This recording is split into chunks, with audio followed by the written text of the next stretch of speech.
Good morning, my name is Dimitris, and today we're going to talk about stories. We'll tell a story. Stories are everywhere. We watch them on television. At the cinema, we listen to stories. Our grandma tells us stories. We tell stories.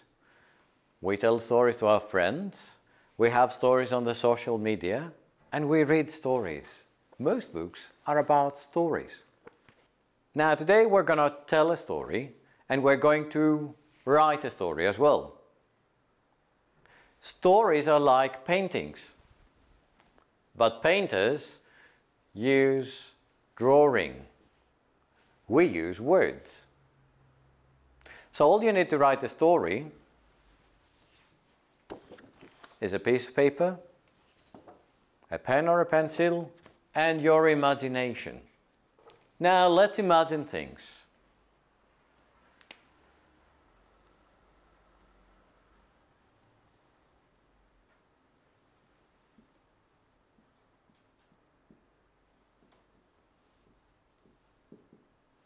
What does this look like? It's a hot air balloon. Very good. It's a hot air balloon. What can you do with a hot air balloon? Well done. You can travel. You can travel to many places. You can see many places from the air. Now let's use our imagination and imagine that John is in the balloon. Now let's see what happens. I want you to watch this video, and I want you to try and imagine what John is doing on the hot air balloon. John looked outside. He could see mountains covered with snow, and there were many green trees and forests. Very good. Now the problem is that you can see the story, but your reader or the people who listen to you, they can't see it. So you have to use words to describe it. Now let's imagine more about the story. What happened next? Watch the video and let's see what happened to John. Where is John? What can he see from his balloon? And what happened to the balloon? Yes, you were right. John was flying above a beach. Now what was happening there? Yes, the sun was shining, the sea was sparkling. Very good, yes. Above a beautiful beach. Now what do you think John has in mind? How does he feel? Is he happy that he's going to the beach? But what happened then? Yes, the wind blew and took the balloon away. Very good. Now, if we wanted to write down the story would look something like this one. John was on a hot air balloon. He looked around. There were white clouds in the sky. Under the balloon, he could see mountains with snow and a valley with green trees. The sun was shining and the sea was sparkling. The wind was pushing the balloon to an island. John saw a beautiful sandy beach. He was getting closer and closer when the wind blew and took the balloon away. "Where am I going?" he shouted. Now, sometimes the problem is that we want to make our story interesting and we don't know how to do that. So today we're going to learn some tricks on how to make your story interesting. Did you like the first paragraph of our story? Is it interesting? Now I want you to compare the two stories. I'm going to read the second story, and I want you to think of which story you like most and why. John went on holiday and tried some extreme sports and had a great time. How many of you liked story 1? How many of you liked story 2? Yeah, I was sure everybody liked story 1. Now let's see why it's an interesting story. So let's talk a little bit about how to create a story, how to build a story. So how can I build a story? Every story has a beginning, a middle, and an ending. Usually in the first paragraph we have to say who, where, and when, so that we can give people a picture. Let's go back to the 2 stories. John was on a hot air balloon. He looked around. There were white clouds in the sky. Under the balloon he could see mountains with snow and valley with green trees. The sun was shining and the sea was sparkling.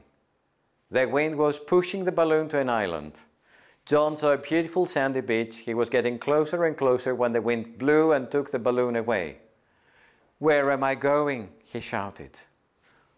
Who? John. Where? On a hot air balloon, flying. When? Probably morning. We know it's a beautiful day, the sun was shining, the sea was sparkling. Let's see the second story. John went on holiday and tried some extreme sports and had a great time. Who? John. When? Probably during holidays, but we don't know. Where? We're not sure. Have we got a clear picture? No, we don't. Can we close our eyes and imagine where John is? No. And there's another big problem. In story 2, we know what happened. In the first paragraph, we don't tell people what happened. If they know what happened, they get bored. And we want our story to be very interesting. Now, we said in the first part, at the beginning, or in the first paragraph if we write the story, we need to say who, where, and when. So a listener or the reader can imagine where the story is set.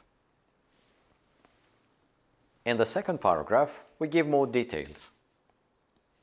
We say what happened. We give all our action. And in the last paragraph, or in the ending, we finish the story. Usually we give an unusual ending to attract the reader.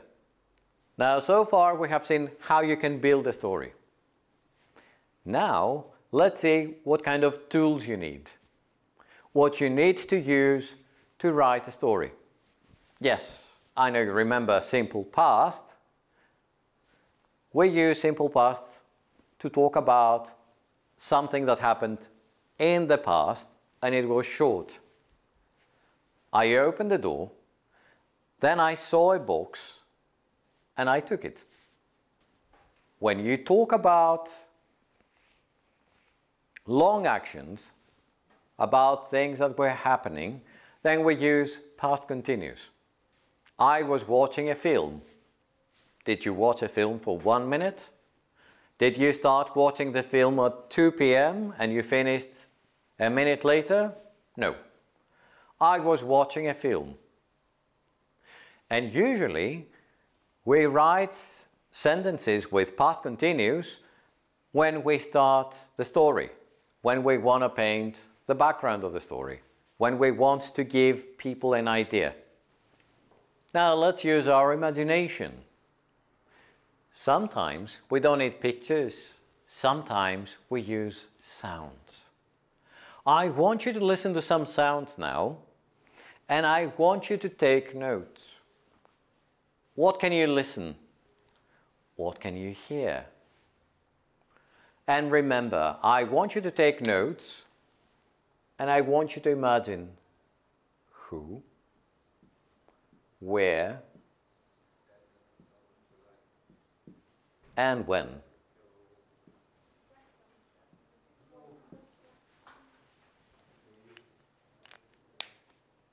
Are you ready? Do you remember what you have to do? Yes, listen carefully, take notes. And when I finish with the sounds, I want you to imagine who, where, and when.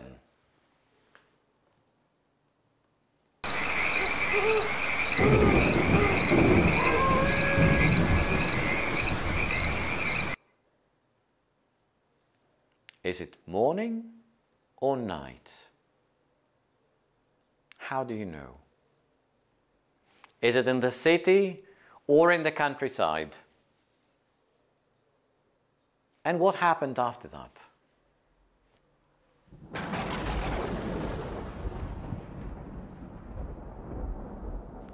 What can you hear? You're right, it's a storm. Can you hear the thunder? Can you imagine the light in the sky?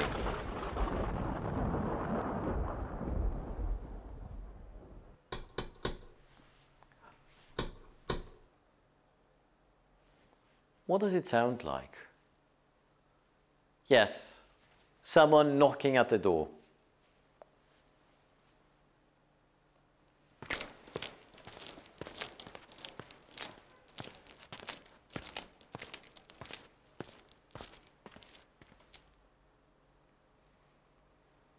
Yes, what did they sound like? Footsteps. All right. So far, we know that it's probably night. Yes, you could hear the cricket singing, and so we know it's night. Probably it's in the countryside.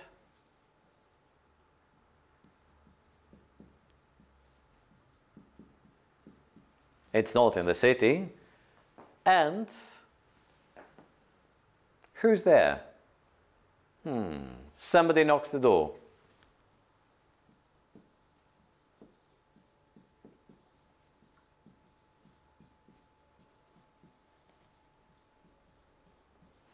Very good.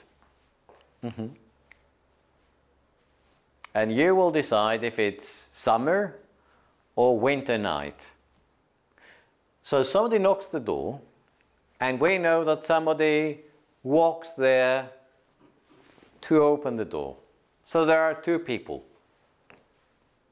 Okay. Can we think of the story now? I want you to think of the story. I want you to think the first part of the story. Who's there? Who's knocking the door? Why is he knocking the door? And who's opening the door? Is it a funny story? Is it a thriller? Is there suspense in the story? Now, we said in the second paragraph we write what happened. But we need to give details. We have to talk about it. We have to give the picture to the reader or the listener. So let's work together and make an interesting story.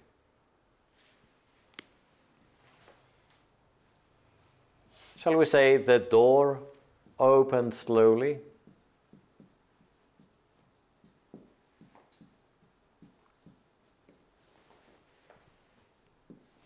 And what happened then? Who opened the door? John saw. Did he see a tall man? Did he see an old lady? Did he see a boy or a girl? All right, let's see. John saw a tall man.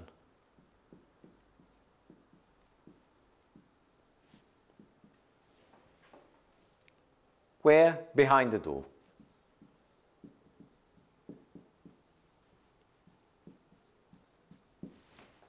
If you want to make your story more interesting, you could say how people feel. How do they feel?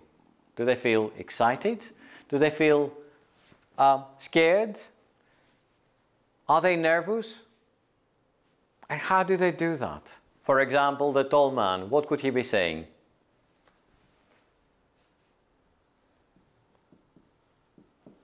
Can I help you?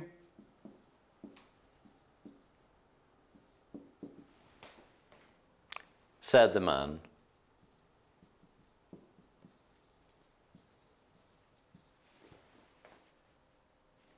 How do you think John felt? Was he calm or was he nervous? Was he scared?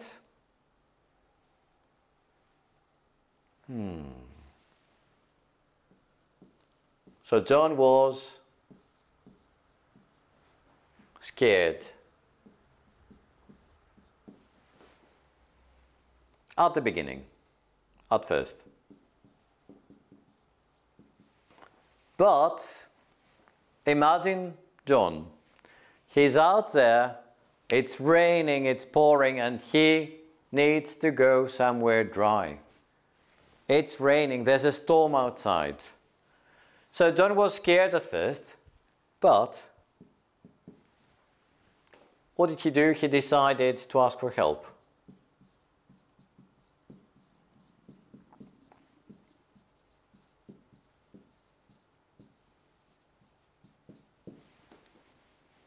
Do you think the man is going to help him?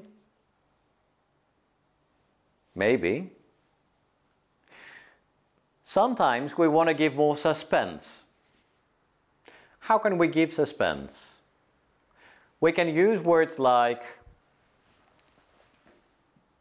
suddenly, which means ξαφνικά. We can use words like, expressions like out of the blue, which means από το πουθενά. Or you could say all of a sudden.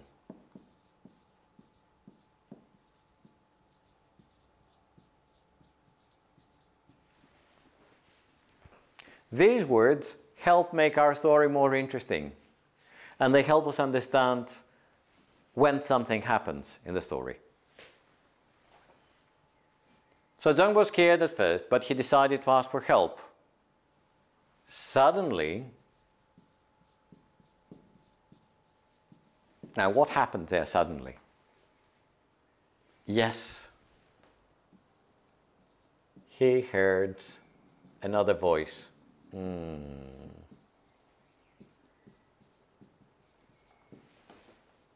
Now, who was there? Who was behind the tall man? Was it an old lady? Was it a princess? Was it a man or a woman? You will decide. So today we have talked about how you can begin a story, how you can make it interesting, what kind of words and what kind of tenses you need to make your story interesting. I'm sure that if you use your imagination and the words and the tenses that we have talked about, I am sure that you can write your own fascinating stories. Now remember, the ending can be exciting or unusual. I'm sure that your English teacher at school would love to read your story. Thank you very much. Hope you enjoyed today's lesson.